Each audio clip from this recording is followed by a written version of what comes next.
welcome to the High at 9 News Hour, where you will hear from cannabis industry experts and professionals from around the country talk about important topics while shining light on global issues and discussing cannabis as it relates to politics, regulation and reform, data and technology, science, research and medicine, family and parenting, art, celebrities and entertainment, fitness, sports, mental health and wellness, and plant-based medicines and entheogenics. Together, we are building a stronger community, fighting the stigma and creating change.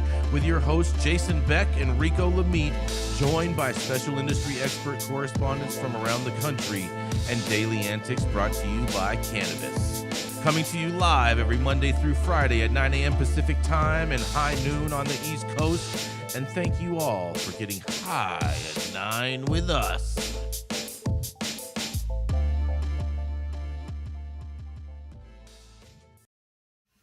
Oh, yeah. Good morning, everybody. That's right. It is Tuesday, July 4th. And that's right. Today is Independence Day. That's right. It's America's birthday. It's also National Barbecued Spareribs Day, National Caesar Salad Day. This sounds like everything you're going to have at your 4th of July barbecue. And, of course, get ready for this, you guys. It wouldn't be the 4th of July without Alice in Wonderland Day. That's right. Thank you all for joining us and getting high at 9 with us. It's also high noon on the East Coast.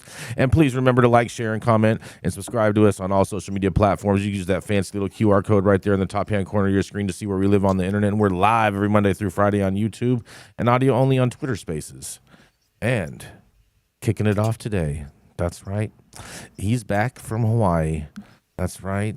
Oh, he got suntan and hung out on the beach, made some sandcastles with Zozo. You know what I mean? Suntan. Oh, yeah. Got suntan. Brought back some Lays and, all of that good stuff. That's right, because he is the dope dad himself. That's right. It's Rico Lamitte. Aloha. Aloha, mahalo. Yo, it's good to be back, and happy 15th day after Juneteenth to everybody out there. Especially for you, Jason. I'd like to, for today's story, I'd like to point out a little things going down on Tobacco Road. Another day, another fight between Republican lawmakers about how to control cannabis legislation. I don't know where the Democrats are, but I hope you're listening. For this week's episode, we'll take a trip down Old Tobacco Road in North Carolina, where a Republican senator is betting heavily on his medical legalization bill passing this session his way, despite quite a bit of resistance coming from his own state House GOP leadership.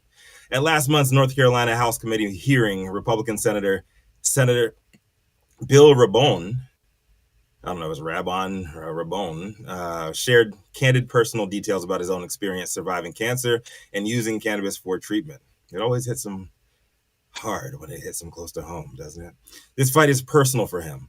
Before packages of cannabis began regularly showing up at his domicile in the mail, Rabone said that his doctor advised him to use the substance before he went through serious chemotherapy, and he even visited his local law enforcement to tell them that he intended to break the law to use the plant for therapy. Rabone's bill includes medical cannabis regulatory appointments for yet to be enacted program and a new measure to be passed by the Senate that was passed by the Senate last week. But a growing number of Senator Rabone's colleagues have accused him of grandstanding and making moves only approved by him that it affect the entire body's fate, including last week's attachment of an amendment to an unrelated House bill that makes the bill's effective date contingent upon his medical legislation becoming law. House Speaker Tim Moore told WNCN TV News that any tactics that are perceived as heavy-handed trying to force it tend to have the opposite effect, and that he has made it very clear that if this bill were to come to the floor, he'd support the medicinal use of cannabis. He also said that he thinks that cannabis has the right to say, if cannabis has the right safeguards and protections, that he's fine with it. It's before he added that he's not twisting any member's arms to vote for it, though. And Moore is not the only colleague up in arms about Rabone's tactics. Another unnamed GOP lawmaker, so brave of him, previously supported reform, now says he's a firm no because the Senate stunt which he described as pompous and self-centered. But while Moore says that he will not bring the cannabis legislation to the floor without majority support from the House GOP caucus, Raban doesn't seem too fazed by the rhetoric. Some folks will kind of look up and pay attention now. The senator boasted after the state Senate passed the other chamber's unrelated nursing regulations bill with his medical marijuana amendment attached. We have work to be done. We don't need to stonewall. They're both healthcare bills, and I think they both should be passed this session. Rabone hinted at using the same maneuver on other House bills to force consideration of the cannabis measure, which passed the Senate as a standalone back in March and received an initial hearing in the House Health Committee last month as well. Representative Mike Clampett told the News and Observer that he was appalled by Rabone's behavior over the medical bill, telling reporters that it's been very divisive in the House and a very contentious topic. And then for the Senate to minimize all of that and to make a joke of it, it's very embarrassing for me, for our General Assembly. They want to play games. I think that's very unfortunate for the citizens of North Carolina. It doesn't do anyone any good. Kyle Yeager said that Rabone's bill would allow patients to, with qualifying conditions such as cancer, epilepsy, post-traumatic stress disorder, and multiple sclerosis to possess and purchase cannabis from licensed dispensaries, and also establish a compassionate use advisory board and medical cannabis production commission to oversee the rollout of the program. The main bill's destiny is yet to be determined. But the Senate passed a separate appointment measure this week, naming a member to the Medical Cannabis Production Commission, effective upon enactment of the legalization legislation. The House Speaker previously said that he felt the chances of passage of the medical cannabis bill were better than ever before, despite his latest remarks casting doubt on the prospects of bringing it to the floor this year. Moore had said that the dynamics around marijuana reform have changed, with a lot of new members claiming more than 50% of his chamber now supports medical cannabis, and that he'd not be surprised if that bill moved. Interesting indeed when tobacco is dying. Follow the money on this one, and you see why the Republicans are all on board. I'm Rico Lamitte, dope as that on the street. Good to be back stateside, the lower 48, and this is High 9 News. Back to you, Jason. Oh man, oh boy, oh boy, oh boy. North Carolina, they got their appointed person for cannabis regulation. Big ups for them. They all got their shirts on though, man. They're supposed to take them off and spin them around their head like a helicopter. That's right. That's right. Well, you know what? They didn't have Petey Pablo over there for the signing ceremony. You know what I mean? This dude's wilding though, man. I like this guy, Mark Rabone. Like, he's just like, yo, like, you guys felt my story. You heard my sob story about how I use cannabis, and now I'm gonna take that story and attach cannabis to every bill that comes through the damn floor, loading it up with pork. That's right. That's right. I mean, but it would technically be green pork, so that would be the acceptable pork, right? In this case, Rico. I guess so. Yeah. Grork. Yeah. What do you think about your Republican colleagues out there, Jason? Congratulations to them. I like the guy's last name. Just Rabone. Rabone. Well, yes. I think perfect reason to support him. Exactly. You like his last name. I like right. his last name. I support him. Yeah, he's a Republican. His last name is Rabone. You know, I'm down with the guy already. Whatever he says. Yeah. Right. I think that this is at least a step in the right direction for North Carolina. And, you know, again, follow the money. We know that tobacco kills, and we know that North Carolina's tobacco country. I think along with Kentucky, all that area. Yeah. And so I feel like they are looking at other states and realizing the money that they're missing out on. And I don't know if they're necessarily concerned with patients. I'm glad that this guy is. I'm glad he's speaking up. I'm glad he's coming forward with his own story. That's how we break the stigma, when patients, you know, talk about their own journey. And I think that in a way is a positive thing. And he's Republican. So, you know, hopefully he can turn some other Republicans towards this campaign, and realizing and recognizing how important and valuable cannabis is as medicine, more than just people trying to get high. Like, I don't know how far along, you know, or how long before North Carolina will become adult use, but at least there's some relief for patients knowing that there is somebody in their legislative body that is rooting for patients' use of cannabis. So I think it's a good step forward for North Carolina, because I was worried about them. I think the real question too is how far will he be able to take this, and will he be able to make it so that basically, you know, as we subscribe to, or at least I subscribe to, is that all use is medical use, and therefore allowing patients to obtain recommendations for any use that a doctor sees fit. That will be the big one right there. See if he wants to get behind something like that. That'll be the biggie. I just want to know where the rest of these lawmakers on the right and the left, like this guy, you know, like fuck one victory. I'm going for all of them. Every single bill, I'm attaching cannabis legislation to it. Everything that passes my desk, and things are passing for him, man. So big ups for taking a swing for the fences with this guy. Do you think we could call this the Green New Deal, Rico? I like that, man. I like that. This is the kind of Green New Deal I can get behind right there. I see what you did there. Yeah, you like that, Todd? Yeah. Clever. I'm just so sick of politicians, though, just trying to make decisions for the people, right? Instead of going right to the people, having a vote, voting on what they want, and just implementing. I'm just so tired of this, you know, this particular guy, right? He's on the good side. Right, because he had a personal experience. But it's clear that Americans want legal cannabis. It's clear. And these politicians that just trying to glom on to get elected for another couple of years. I'm so sick of it. So sick of it.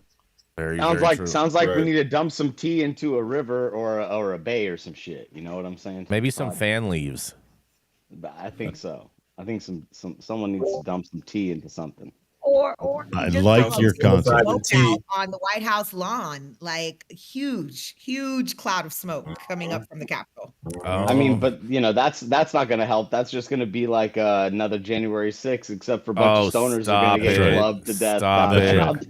Stop the hysteria. That's exactly right. Stop the They're hysteria. just going to come out. They're going to have their new policy for force. You know, for people trying to, like, you know, do things on public land, right? From land that actually the people own. But hey, there's nothing more American than controversy. And weed. Don't forget apple pie. And weed. Don't forget apple pie, fireworks, you know what I mean? All that great stuff that we love to celebrate today fireworks on the 4th of July. Chinese. The fireworks are actually from China. I don't know about all that. I know some fireworks manufacturers here in the U.S., Saman, and I only buy U.S. Fireworks made in the USA. No, you just buy them from Wyoming, but that's okay. That's the USA. Last time I checked. I think there's nothing much more American than privately recorded conversations. Private conversations being recorded and sent out to the media. That's pretty American to me. Yeah. That sounds pretty American. That sounds about right. Yeah, it does. Yeah. You know what else sounds American? What? Our former president getting indicted. No, it doesn't. Yeah, that's not American. That's American. That's not That's American. Just wait Hey, till that former president is reelected. Country to me. just wait till that former president is reelected, Nicole. Just don't you wait. He'll be back in the White House very shortly. A formerly indicted president of the United States is going to get reelected to be president of the United States. 100%, he's going to get reelected. Yep. Watch. Just watch. watch. I mean, what is a third world country but a bunch of colonizers coming over and telling you that your shit ain't good enough? That's right. Oh, jeez. You know what I mean? Those are the facts. Do it our way. That disease. Oh my goodness. I've driven on a lot of roads. I've driven on a lot of Just roads saying. and been to a lot of third world countries, and I'll tell you what, it's definitely not like here. But nonetheless, we're going to go to commercial, and we're going to come right back. I see where this Jason, conversation is going. The East Bay is not another country, bro. East Bay is not another country. That's not what I'm talking about, Saman. I'm not talking about that at all. How's it going, guys? Saman Razani coming to you from Green Street here with Jason Beck, smoking on the best weed in the world. Did you know that we have an audio-only version of our podcast available on Apple, Google, Amazon, iHeartRadio, and Spotify? Tune in now and check it out.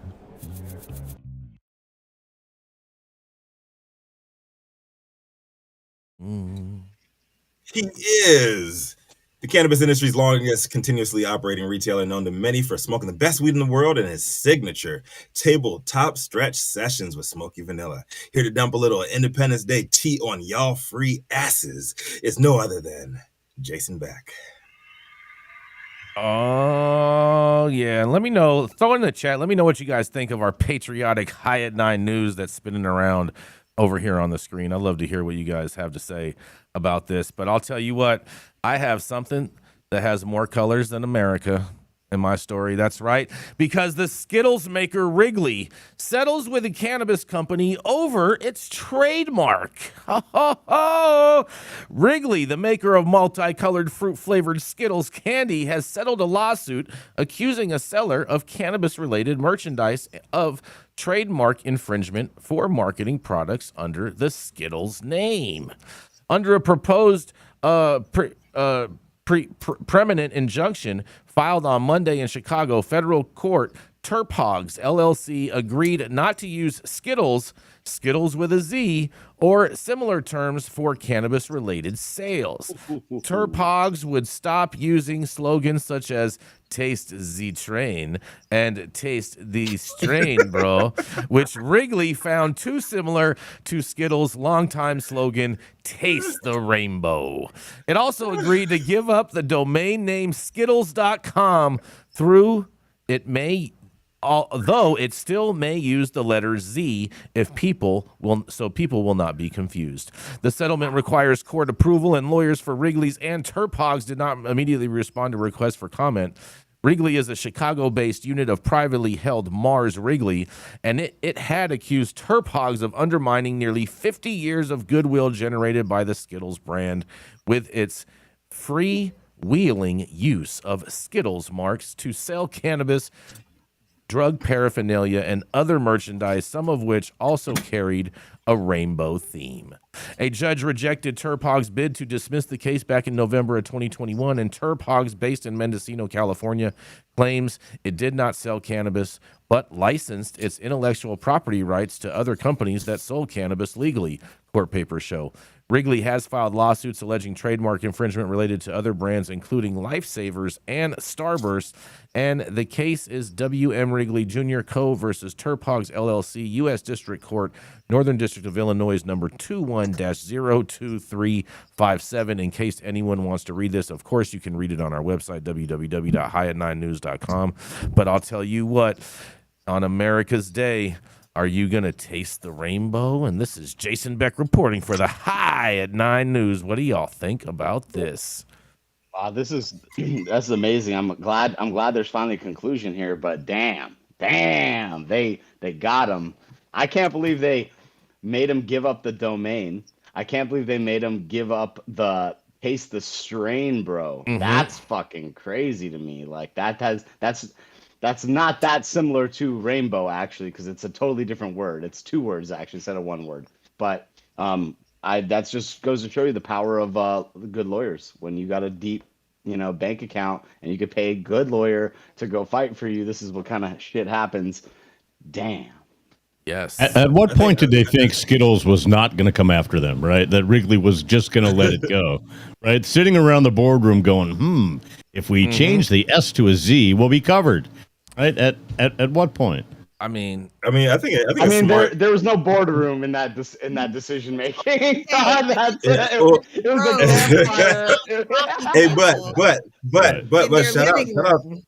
shout out to Terphogs for putting it down and applying for to have this shit trademarked, because that's how they got the settlement. So however much money that they did settle for, man, and however much money they got for giving up the money. No, you got that backwards, Rico. Terphogs I thought they settled it. No. The Wrigley sued them for using. Yeah, I thought it was settled before. Okay. Yeah. Who do you think is settling in that situation? Not Wrigley's. Wrigley's is like, yo, pay me my money. Yeah, Wrigley's like, break me off. Shit. Yep. Yeah, there you go. Okay. Pay me my money. Yeah, no. I stand. But saying they settled with me on that deal. They lost on that deal, but that's okay. Hold on, correct me if I'm wrong. The headline saying that they settled with the company owner. I mean, doesn't They that settled. mean Yeah, that they settled? it's not. They're not going to finish it in court. They're going to settle. But that's the settlement. Is Turpogs cannot use any of the IP they developed Okay. around Skittles. Right? They have to Turn give that that up. shit off. I'm wondering if they had to give back any money. There was another situation years ago with another industry peer friend of ours who copied another very prominent. Oh, I know what one you're talking coffee, about already. A very prominent coffee company's the situation. Dabbuccino. The company actually got the sales money from the sale of those products back. So I don't know if Turpogs had to give any money to Wrigley's, but they certainly can't do their advertising and commercialize their product as they were. So we'll see. But if they had to give back money, I don't know if they could actually come up with some kind of like figure to say, hey, this is how much money you made off of the infringement of our IP. So you got to pay back X amount of dollars.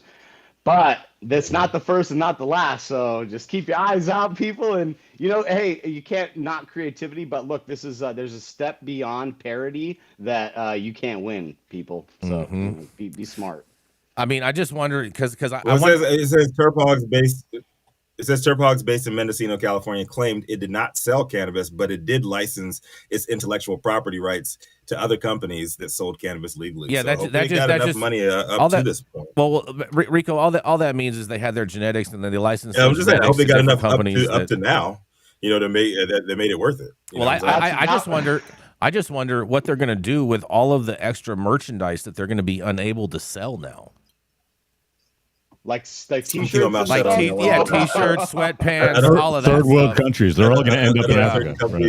A certain company they can get consulting on selling t-shirts. Right. I'm surprised Wrigley didn't jump at the opportunity to get into the cannabis space. Well, hold on. Wrigley is in. What would be better than cannabis gum? But you say that, Rico and I. Down with the heat? Yeah, break them down with the heat from this one from our conversation last night. Yeah, Rico and I were actually talking about this story last night, and you know what really ultimately is going to happen with this settlement, right? Okay, just in case if anyone is wondering, okay, because Wrigley owns Cresco. Okay. And so now Cresco basically holds the rights to Skittles, and they could easily do a licensing deal with Skittles to make this Skittles, and they could probably even buy all the Skittles merchandise at pennies on the dollar and make a killing because they can't sell it anymore. Remember, Bo Wrigley for the win. Exactly, Bo Wrigley. He's been selling cannabis infused drinks in the stadium. It doesn't matter if the Cubs win. If the Cubs don't win another 100 years, this fool is going to be raking in the cash and selling Skittles. Yep, exactly. He's going to be pennies on the dollar. Cannabis infused double mint gum. What does he make cannabis gum? What would that be? I mean, you might as well, man, and have him on the plate chewing on that shit. Like, yeah. Like Bo Wrigley for the win right here. Like him or hate him, man, he's winning all around. So Cubs can lose all they want, but Bo Wrigley stays winning. So Benson's in here. He said Wrigley did not give them any money. Skittles spent a ton defending though, and he said in the settlement the settlement was basically not to pay them tens of millions of dollars, basically. Yeah, that's what I figured. They weaseled out of paying Wrigley's, but they had a cop to. Yeah, okay, and we'll stop doing this. That's just, this is where the big business and the big lawyers, the big law firms really are going to come into play. And I feel bad for anybody on the other end of those kinds of lawsuits. So man, I'm telling you, man, Cresco, they're gonna be the biggest Skittles purveyor of all time. Just wait and watch. But and they'll be able to lose the Z, and they'll really call it what they can, Skittles. They can really call it Skittles with an S. Well, you can really taste the rain, bro. Yeah, bro. You ready to go? You ready to go to Nicole, Rico? Are you ready to hop off the Z train or what? Yeah. I think we've been on the Z train long enough. Yeah, baby. I don't know. Let's keep it rocking here. Up next, she is the National Community Program Director at M4MM, the Empower 88 Las Vegas's friendly neighborhood encyclopedia. Every Wednesday morning, get to hit us with a little purple plant magic representing these mean Las Vegas streets. It's Nicole Buffong. Thank you, Rico, for that lovely introduction. Good morning, everyone. And happy Tuesday out there to you all on this holiday, this country's holiday. So I want to start off my story with an interesting subject matter that came out of New York again.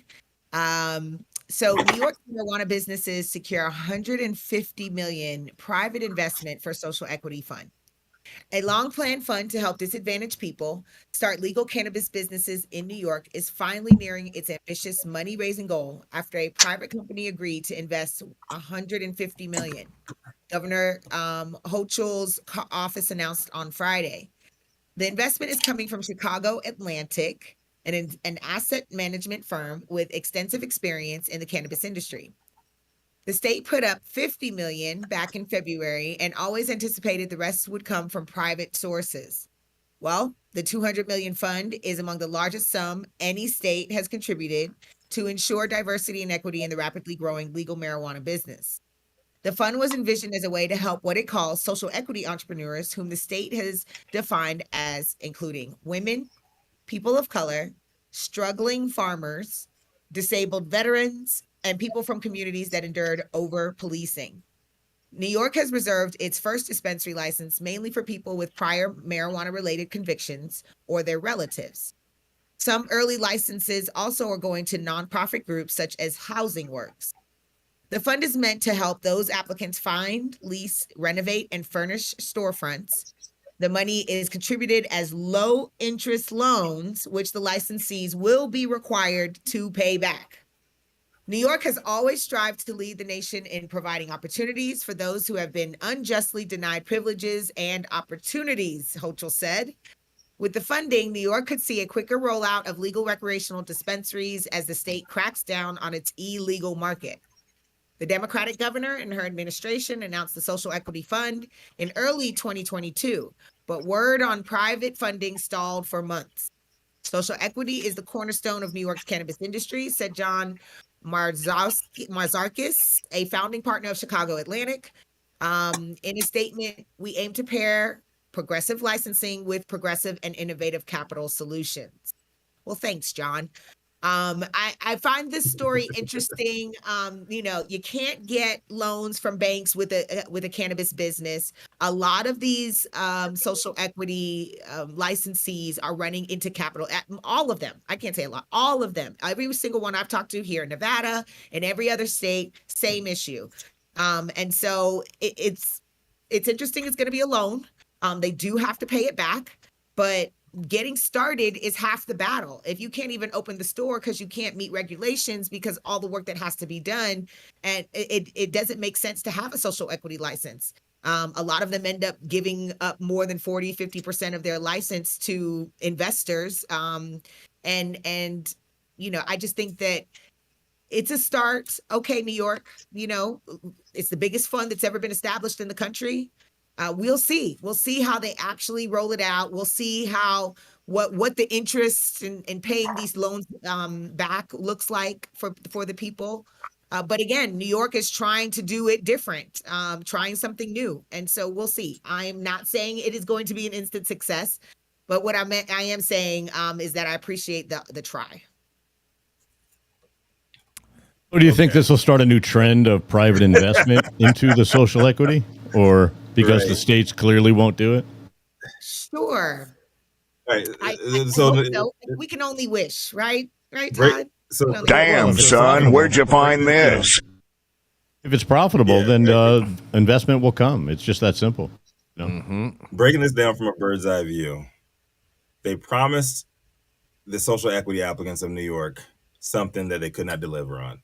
So now they're getting them a loan from a Chicago company, Chicago thing, not corrupt at all, not a city known for its corruption, Exactly, not an investment community regionally known for corruption, but getting a loan for unknown interest rate from Chicago to pay for this shit to help communities that were negatively affected by the war on drugs. It sounds very, very up and up to me, and it just sounds like history repeating itself once again. Yeah, I'm just saying. I'm just calling it as I see it. As I see My it. concern is the what qualifies as social equity. I mean, you can't say people of color because that's against the Constitution, and it's like it violates the Constitution when you say people of color and base someone's qualification on their color, on their actual race. And I know that from working in on language here in Nevada, like that was one of the things that we could not say when we referred to social equity for risk of being sued for having that language as part of the qualification. So, this it doesn't. I don't know who's going to be able to apply and qualify for this loan based on this description, and that concerns me because it sounds like it's going to be litigation. This is the problem with nomenclature. Yeah. Isn't it crazy how institutions can use capitalism to enforce racist policies and racist systems, but you can't use race to claw back the money you've been cheated out of? Right. It is interesting. Crazy how this is. Rico, just the term institution implies fucking inherent, intrinsic kind of racism. You know, it's like they're going to be biased. That's just how it works. That's why they're in place. That's exactly it. But it's like, but when we create these terms and we come up with these new terms, new age, new terms, we have to fix the old definitions, and we have to like come to this like coalescence of like understanding that's like this is the type of bullshit that keeps us from moving forward as a human race. It's so stupid. If anyone doesn't see that, I'm telling you, this is the kind of stuff, guys. We can't like keep getting hung up on these little things like the definitions of these terms and what's fucking political. Let me tell you, there's only one People definition. need money to operate these businesses. The government needs to assist these people in operating these businesses. It's that simple. There's only one definition that matters in this whole thing, and that is what is defined as a low interest loan. Because I'm willing to bet that these are going to be nothing more than predatory loans, because since they can't own more than 51% of the business, the way for them to get more than 51% of the business is to have some type of predatory loan in this. And I'm willing to bet that this is going to be people's demise, not their uplifting. And to get $150 million, you better believe that it's going to be levered towards whoever's giving up that money. Straight up. 100% it is, without a doubt, Rico. You are exactly right about that. I'm concerned that this is, I don't know how I feel about private entities actually funding a loan. I mean, that's ideally what we want. We want people like Jeff Bezos to fund cannabis research because nobody else is going to do it. But then you get the Bill Gates doing the weird things, you know? So, boy. Right. But private interests have private interests. Banks are private too. Banks are not arguably not public, you know? So like those. We should hit up Van Jones. Hit up Van Jones. He was given $100 million by Jeff Bezos. He's not. He's all about. He's not. He ain't coming off that check. You know that. Handshake for Jeff. You know he ain't coming off that check. Oh man. Well, New York, we wish you luck, and again, this is just more of the same thing that we see from New York, in my opinion. Just more of the same, just maybe a different name. We'll see if it happens. Hey, it's from Chicago, right? What if it's coming from Bo Wrigley? It could be. What if he's this is Chris Cresco's takeover of New York right here. So then that way they can bring all the Skittles to NY. Chicago invasion. The Chicago invasion. Oh man, you know we got to go to a commercial. We're gonna be right back. The Control Tower from Highly Educated has perfected the dab. Utilizing the concept of thin film evaporation, you can waste none of it and taste all of it. The micro texture of the SE pillar increases nucleation at elevated temperatures. And with the tower propelling at 2,600 RPMs, it's certainly the most efficient dab experience to date. The Control Tower from Highly Educated. Oh, yes. Coming up next. That's right. It's the man with a plan. He is a formulation expert who reminds women how to say hello again. That's right. It is the man, Mr. Saman Razani.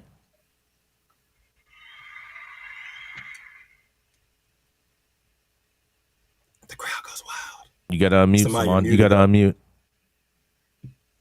That would help. That would help. There we All go. right, how you doing? How you doing, everybody? I've got a story today, a very interesting story at a very interesting time. Bipartisan lawmakers applaud FDA for publishing psychedelic research guidance as they requested in new congressional bill. Bipartisan congressional lawmakers applauding the Food and Drug Administration for releasing first ever draft guidance on psychedelic research, a development that they had requested through a new bill just days before the agency took the step.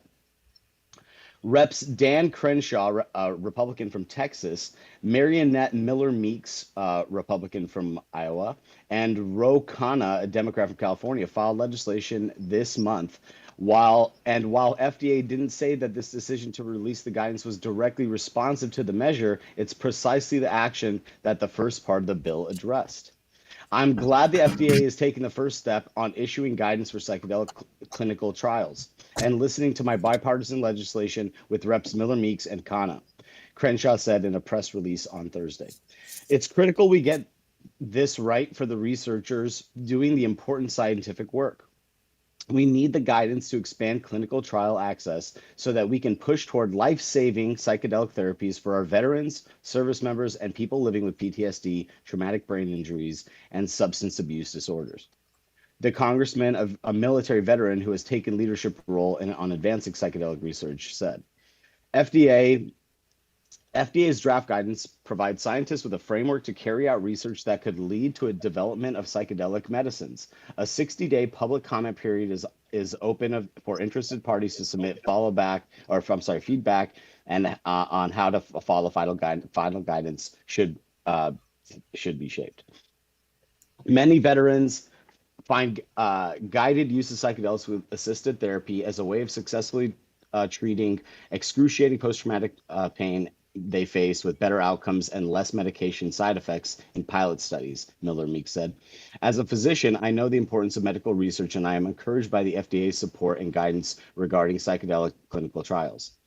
This important step gives our veterans another option and hope when they feel they've run out of methods to cope.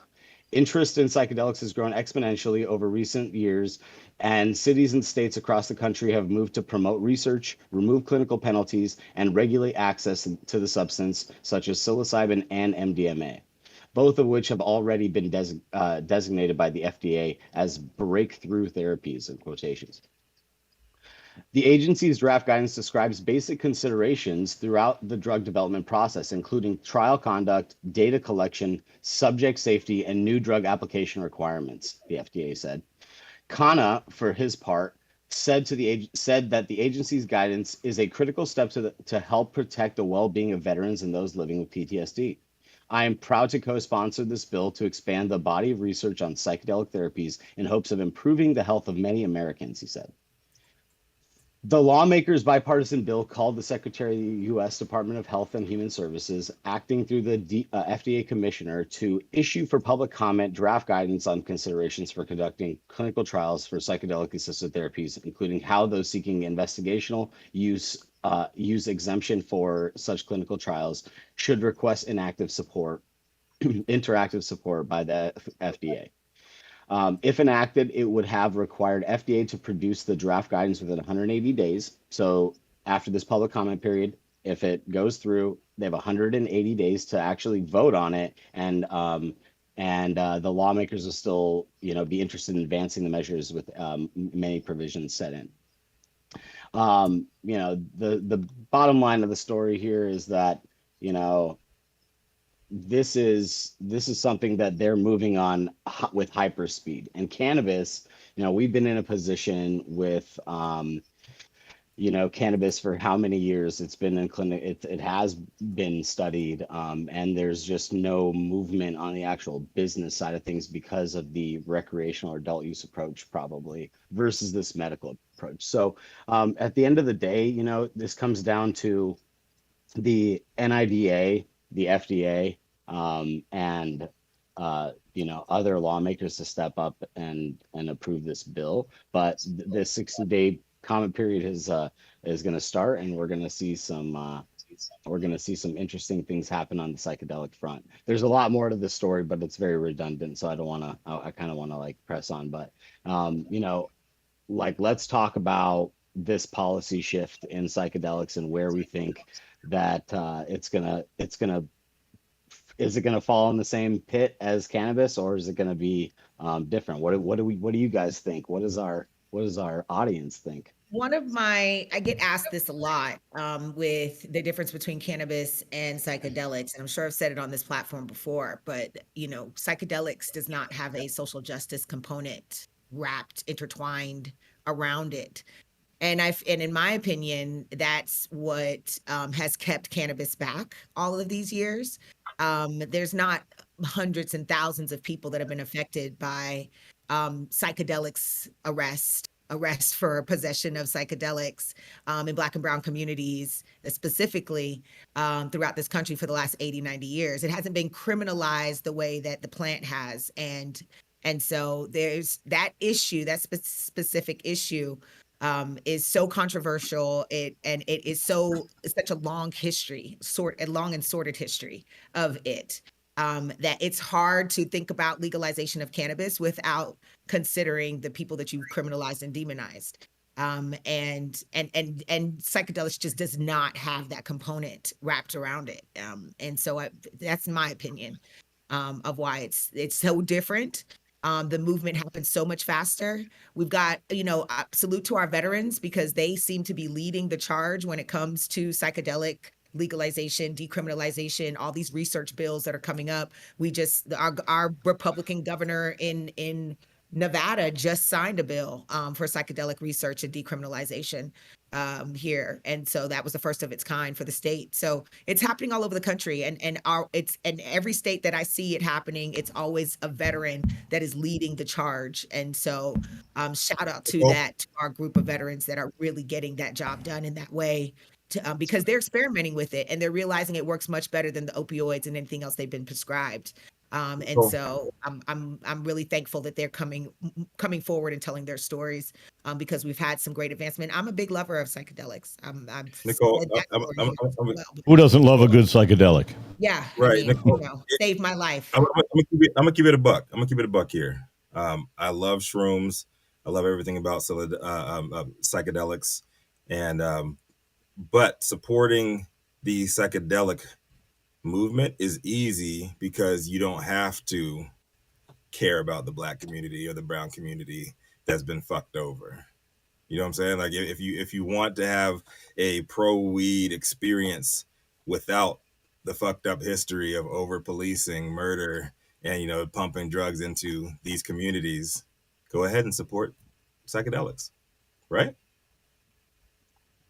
I mean, I guess. Yes. No, but I think. Do you think it's gonna?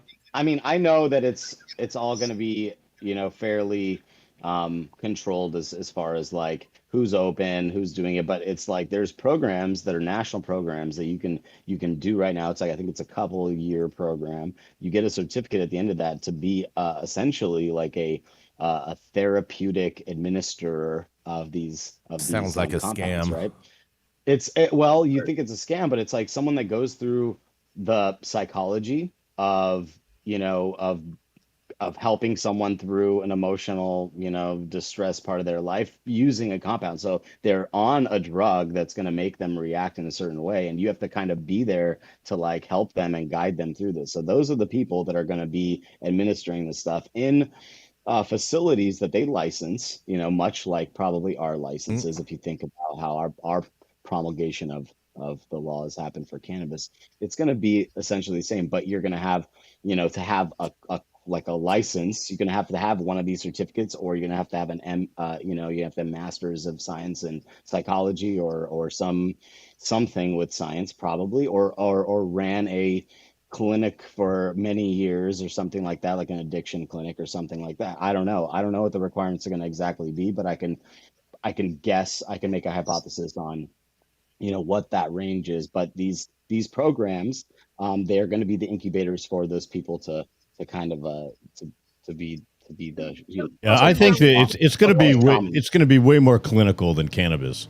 right? It's going to be, you have to go talk to somebody. I've been to a few like big ass fucking like big ass parties sponsored by mushroom companies. It is. Hold on. That's all now. I think when it becomes mainstream, you're going to have to go to a place, and all of this research is really going to be the creation of dosing and what all of these strains do and what they're best at, and then creating a capsule, because nobody wants to eat cow shit, right? So it's going to be eventually going to be create a capsule that does X, Y, and Z and releases whatever it does. They're going to isolate, and I think they're going to isolate ketamine and 100%. And just like MDMA and just like ketamine is being used right now, right? That is the approach. That is the approach they are taking right now in the psilocybin space. Yeah. And it's a race to how can I create the capsule that does the thing that everybody wanted to do, or this group wanted to do, and then this group wanted to do, and then so on. Yeah, it will be way more clinical. And it'll be the same type of facilities. They'll do ketamine therapy. They'll do mushroom therapy. That's right. You know, deprivation chamber. It's right. It's not going to be like that. Go in the float chamber. That's right. It's not going to be like those mushroom parties that you experience out here. Go ahead, Jason. I was just going to say, it's not going to be at all like those mushroom parties that you experience out here. No, it's not. Yo, just say it. There's been some major shit. There's been some major mushroom shit. But real quick, Saman, coming from an ignorant point of view, like, is it easier to grow your own weed or to grow your own shrooms? What's more accessible? Mushrooms are easy. Mushrooms are way easier, and you fungus, don't need literally. It's fungus, dude. They grow in the dark. You know, like you don't even need light. You know, but they need an environment. Be in a clean environment. I mean, so does the plants. But you need to be a little more sterile with mushrooms, actually, because you can get the wrong fungus growing, and then it can actually be harmful. So but mushrooms are way I can see a lot of that happening. Mushrooms are actually insane. Like I don't know, man. I don't know if I want to like really like say it on like YouTube, but it's very easy to grow fungus. There's a lot of things you can look up online and you can just check it out for yourself. But the thing about cannabis is you need specific environment and you need controls. So like you need like HVAC controls. The bigger you get, the more scale you need, like crazy environmental controls. So yeah, the cost of doing mushrooms versus cannabis, mushrooms win, no doubt. But that's just that's because it's fungus. All right, we got to go to a commercial. We got to go to a commercial. We're going to be right back. Keeping up to date on the evolving policies of relevant state, local, and federal governments is key to success. When the future of your business is at stake, you need representation as dedicated as you are. With a maze of laws and regulations surrounding cannabis, hemp, and psychedelics, knowing where to begin can be a challenge. Good Thing to Law offices of Omar Figueroa features a skilled, highly focused team ready to guide you through it all. They're accepting new clients in California and New York. So make sure you check them out at info@omarfigueroa.com.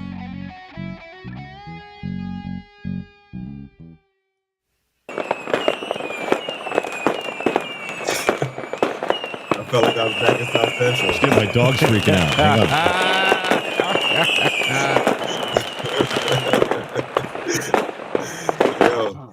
I got some fireworks for the kids, so we're gonna some little things, Snakes and sparklers. I want to say a big love to all the puppies out there having a tough time tonight. The prayers up for all the dogs. Yeah, for sure. Yeah, wilding out.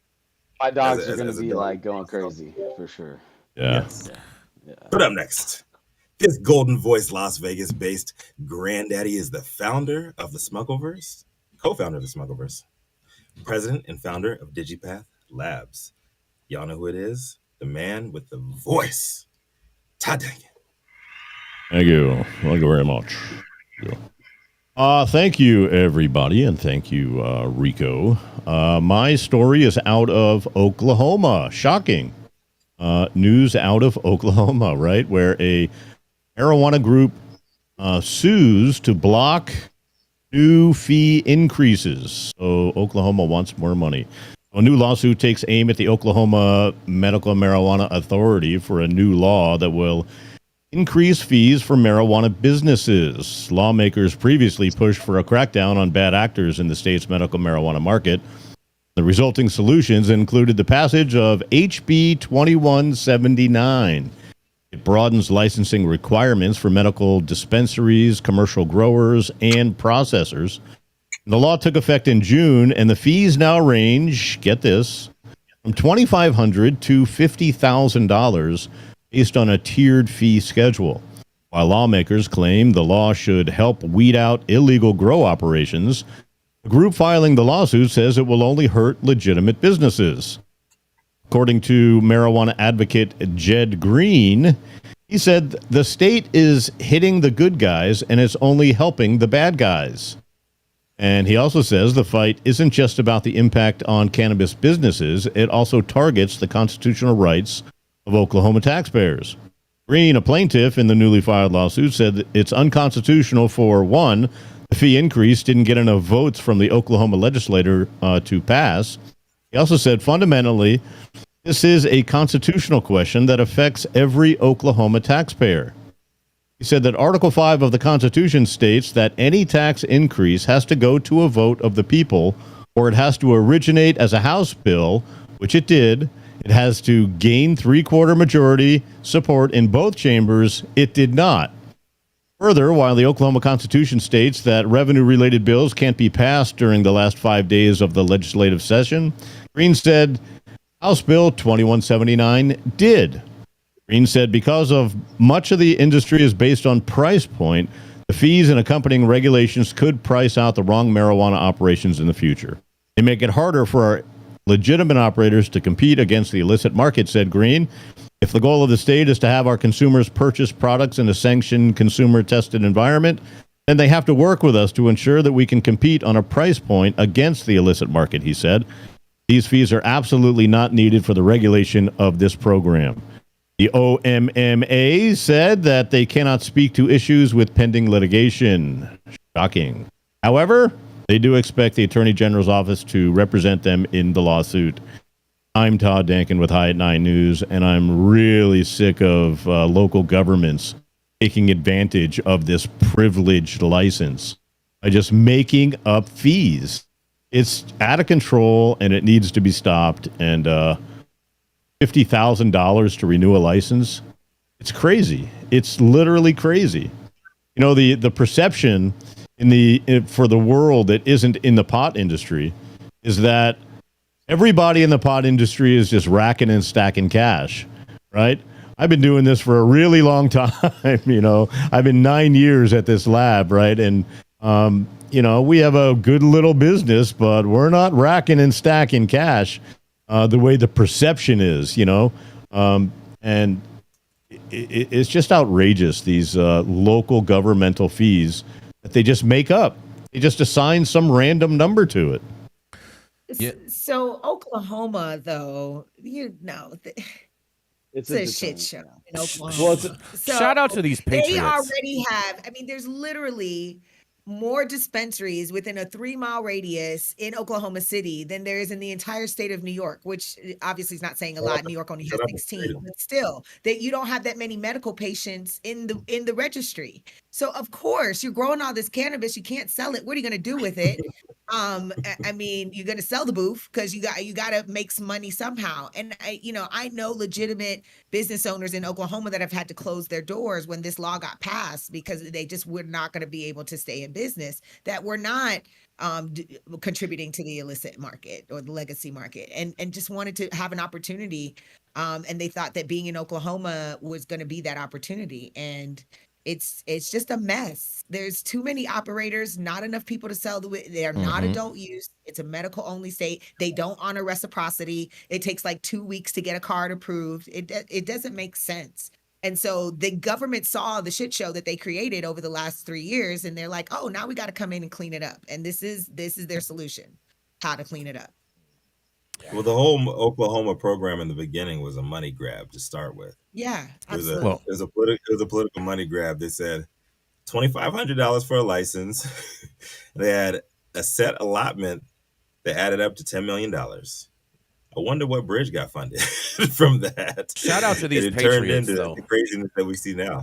It's popping. I mean, $50K for a license is just a deterrent. You know, they're trying to slam the operators now big time. So, it's like, we'll see what happens. Like, Oklahoma is it's the Wild West out there for sure. It's definitely on some Oklahoma shit. So I can only imagine what's gonna happen after this round. But like going forward, I'm sure Todd, you're right, but the prices may even increase there. They might even increase the fees to have a license there, because if you have a 100-acre property versus a 10-acre property, you can grow out the whole 100 acres versus the 10. I mean, that's why it's such a problem, I guess. But Look, that's any burden on the operator is a burden. Even Nevada just changed some rules. We have to get a recreational and a medical license, right? We all know it's all the same weed.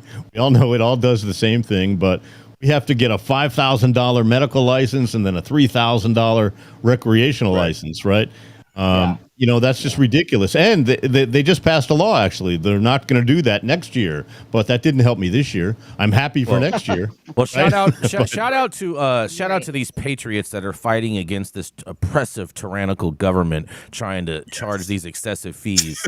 All right, and on that one, and on that note, I have wait real quick and shout out to the Chamber of Cannabis, because that was in Senate Bill 277, which we worked on this legislative session, which also increases the double daily purchase limit for retailers or for the consumer.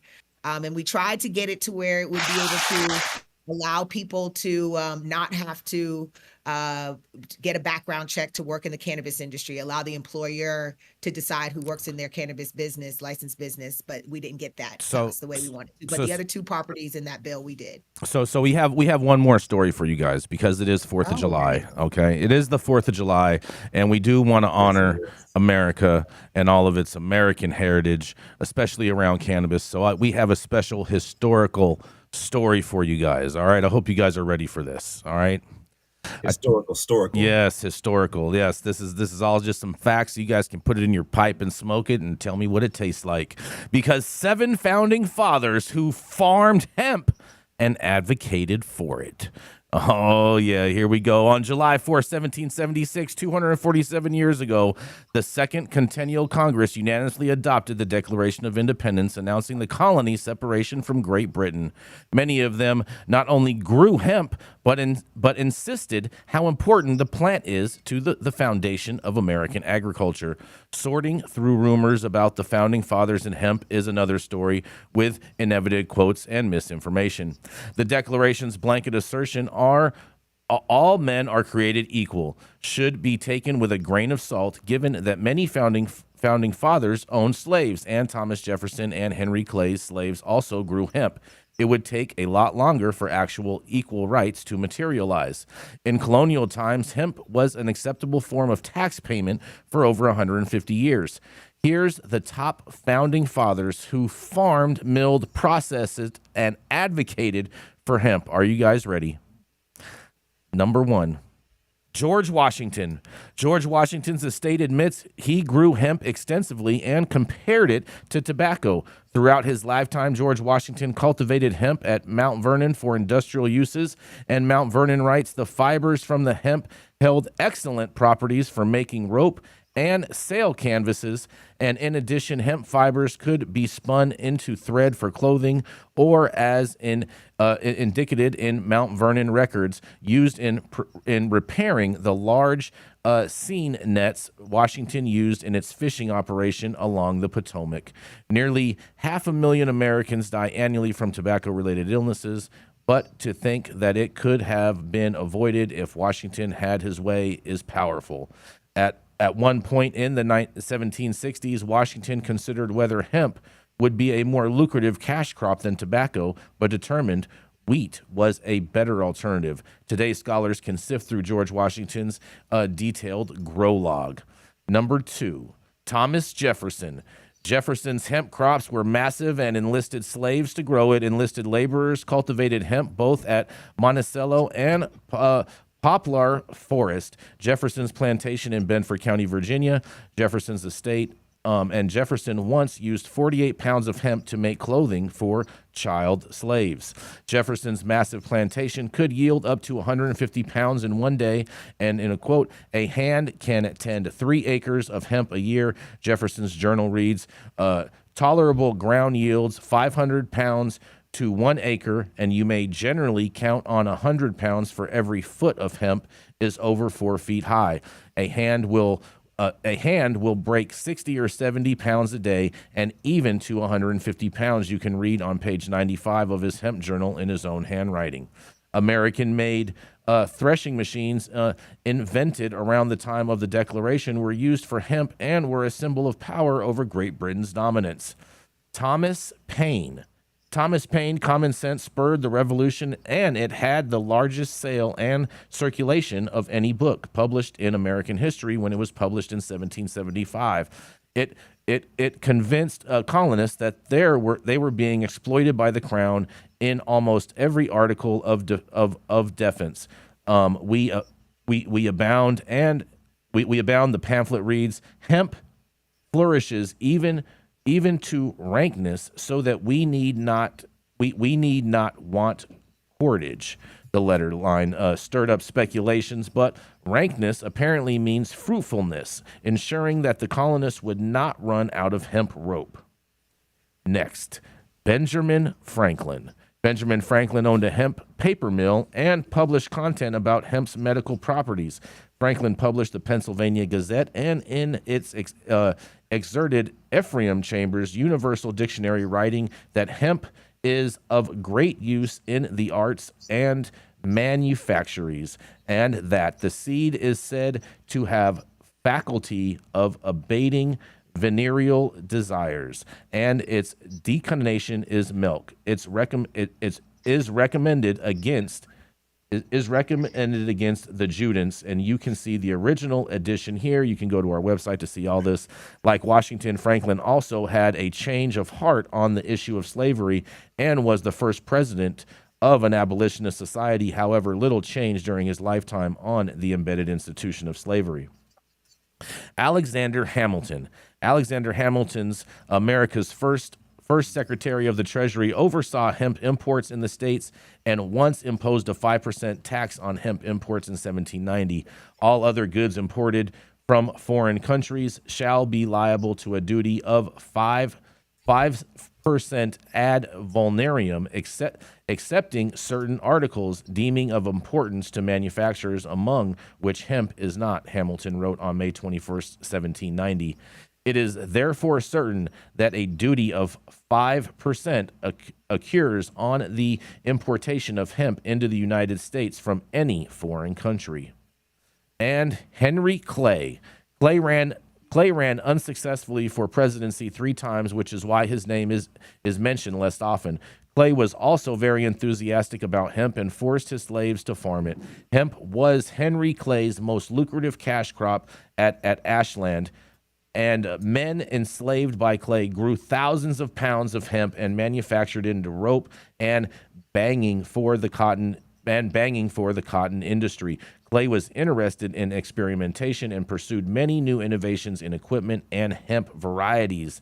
And finally, last but not least, the 7th member, James Madison. James Madison, America's 4th president and father of the Constitution, was also reportedly a hemp farmer and claimed that hemp gave him insight to create a new democratic nation. Launched in 2015 by faculty from the Departments of Biology and Engineering, James Madison University's Industrial Hemp Research Program coordinates university expertise toward laboratory research. Well, look at that. America, little history of hemp and cannabis. And if you go into our nation's capital, you can see a number of different statues and figurines exerting this same thing, where that is a lot of hemp all throughout the Capitol and all of the architecture. So if you ever do make it to DC, make sure you go and check this out. What do you guys think about this? That Benjamin Franklin said that hemp can help to increase venereal pleasure. Mm-hmm. She said. Mm-hmm. That's what that said. I was just reading. Okay. Yeah. Yep. to I think you confirm. need to go back. We need to go back and read that one. But Well, I you just can do think, that. You wow, can go to what's more American- www.high9news.com and you can read all of it yourself. Okay, there you go. Yeah. There you go. Very, very easy. I just think As- that's the Catholic's definition for anything relating to sexual activity. Those two words, venereal pleasure. Venereal pleasure. Yeah. Learn I I think something. hemp is very American, venereal or not. And I also believe that hemp could literally save our economy and create, Yes. a whole new industrial revolution. Mm-hmm. If all of our corn farmers started growing hemp instead of useless corn, Yep. Exactly. we could change America and we could change the world. It's just the way it is. That's But right. you know what? Subsidies, long-term contracts. So change the subsidies to hemp. I mean, it's the same shit. They're It's just growing a better product that's useful. Mm-hmm. It's that long money. They're scared to change. Oh, well, we can't take corn away because that's Monsanto's territory, bro. You can't, Todd. You're fighting the power Just- there, man. I get it. I totally get it. But subsidize hemp the same way that corn is subsidized, and nothing changes except a better industry, a better product. We could make shit again. Of course, but You know? that's what I'm talking about. Is you're like that farming has become such a mess with like the fact that these guys are selling these seeds that they can use the Agreed. pesticide on and all that. Agreed. You're not, Agreed. if well, I mean, I guess that's probably happening, already. So it's not a concern because it's probably already Yeah, happening. right. But You answer your own the whole purpose is like, all of that farmland. But of course they're doing it, and of course there's definitely applications, but I mean, until they figure out how to get the hempcrete with more hemp in it and less like, sand and mix and whatever else, because they got to mix the hempcrete. It's not They got it that way 100% now. hemp, right? But There's stuff like that, debate. or Product they're now. Look, like- we all know Yeah, it's a powerful product in hemp, industrial hemp, different from CBD hemp, right? And it's just we can build, we can grow, we can make hemp seeds are the highest in protein of any seed, right? Just that, Exactly. right? Exactly right. Yeah. Exactly right. It's a crop I love that. what you're saying. I'm not saying you're wrong. You're very right. Oh, you're anti, bro. Why you against hemp Why so are you much, so man? anti-hemp, Saman? Anti-hemp committee over here. I mean, even our founding Hemp fathers hater. were pro-hemp. Hemp is America. That's That's right. right. That's right. But your story, Fucking Jason, Randolph Hearst Yes. wanted to chop down trees, and here we are. What's No. that, in Rico? response to your story, Jason, the founding fathers did not grow hemp. It was all their slaves, straight up. And after slavery, why do you think they shut down hemp? Because they couldn't tend to the crop. They did not have the skill. They didn't have the know-how of generations of that shit. I don't know if that's necessarily the reason, Rico. I don't know if Yes, I'm it buying is. that part. Straight the fuck up. I don't know if I'm buying that well, part. that's not. It's. I don't know it's if I'm really buying not that part. why for sure. That's a- but that's a it's- pretty it's good why it stretch. slowed down, Rico. Yeah. It's definitely why it slowed down. That's a pretty Indentured good servitude stretch. is very American, though. I will Yes, it say is. this. I will Shout say out to this. NCAA, college sports, indentured servitude at its finest. Still Yeah, going there you strong. go. That's true. Yeah, definitely. Oh boy. Oh boy. Oh boy. Are we done? I mean, Jason, you look uncomfortable. Why don't you talk oh, I about feel these- why don't you great. talk about I these feel woke great. policies of independence. I'm all about the independence, baby. Oh Independence yeah. is woke. Yes. Oh, It is yeah. the best country in the world. That's right. So- America so is the is. greatest country in the It world, is. and it's the only country that we can do what we have been doing for a number of years. So, yes, 100%. thank you, America. We appreciate you, and happy birthday. That's fantastic. But thank you all for joining us today on this very special Independence Day High at 9 news episode. You can always catch us weekdays, 9 a.m. Pacific, high noon on the East Coast, but also crack of dawn in Hawaii. Aloha and mahalo. Just to turn all the of my 9 friends upside down. Shaka to all the homies. Cabra. Big shout out to the super fans showing love, giving their comments projected live on the big screen. Also to our live audience members and online supporters catching us across all media platforms, tuning in and giving us feedback on the daily headlines of chaos. also known as the cannabis industry as it develops. Our vetted correspondent team tuning in from all over, bringing us much needed variety of your perspective and respected opinions to the table. Our production team, Cloud Media Partners, House of Fuego, The Vortex, 91 Club, all of our sponsors helping us keep the lights on, keeping our AV struggles to a minimum, and of course, the lovely Jaja Simone holding us down on other platforms. And to the haters, take y'all independent asses out of here. Do me a favor. Don't read the warning labels on any of your fireworks that you use today. Always, Cannabis Sativa L, the reason that we show up every single day to read these stories. Thank you. It has been Tuesday, July 4th, 2023. The show's over. You've all been blessed with the top industry headlines. Hope was enough to put in your pipe and smoke it. I'm Rico Lamitte, the dopest dad on the street. We're going to give it to Todd Denkin today. What we got? What we got, Granddaddy? Take us out for this. Well, I would say that nothing more American than to smoke some weed on the 4th of July. Plus, you could use the joint to light all of the fireworks. That's right.